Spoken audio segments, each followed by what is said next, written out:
All right, moving on to example 13. Let's go back to Zach and Betsy, who want to have $215,440 saved up in 18 years for their baby. And we figured out pretty quickly that they're not going to have $100,000 to set aside. And so let's say instead they're going to do that amount that they need to deposit each month. So leading us to this idea of a savings annuity. Okay, so our annuity formula. So still at the 4% interest that they were going to have before.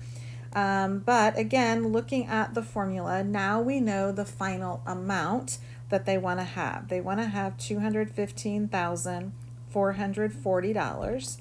The question is, what is that monthly deposit amount? What do they need to be setting aside to make that happen? At 4% interest, again, N being 12 for every month. And they're going to do this for T is 18 years. And finishing up our formula. So this is like our last example. In example 12, we're going to have to solve for D. And D is not isolated by itself. It's being multiplied by all that mess there on the right-hand side. And so once you type that into your calculator, again, I'm going to at least get you started. You should get 315.592 and a bunch of other digits that come after that.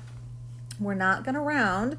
So once you've got that number showing on your calculator, then do the 215,440 divided by, and then copy and paste by doing second answer so that no rounding is being done. And you should come up with a final answer of $682.65 every month. That's what they need to set aside if, again, they want to be able to have that kind of money, the $215,000 on hand when their baby is 18. Okay, so let's take a look at another example of something that may perhaps reflect your life.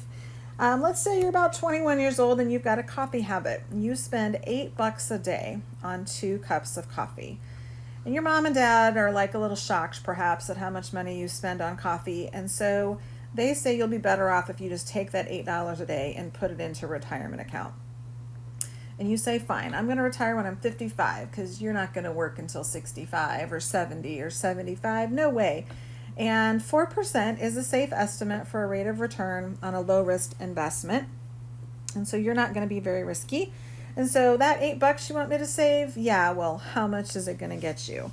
So again, now we're looking at this whole idea of $8 a day. Okay, you put that $8 a day into a retirement account. The goal is to figure out, A, how much money will you have in the end? So your D, your deposit amount, is $8 every day.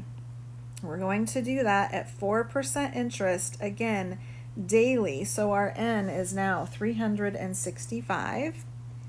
So we're going to do that 365 days a year from age 21 to age 55. That is 34 years of $8 a day. And then we'll divide by our 0.04 over 365. Now in this case, no need to do any division. The variable is isolated on the left side of the equation. You just need to type that mess into your calculator. Again, watch parentheses. Remember that brackets are parentheses really in your calculator. And if you can give up your coffee habit at age 55, that will have added $211,400.92 into your retirement account. Not too bad for giving up a coffee habit.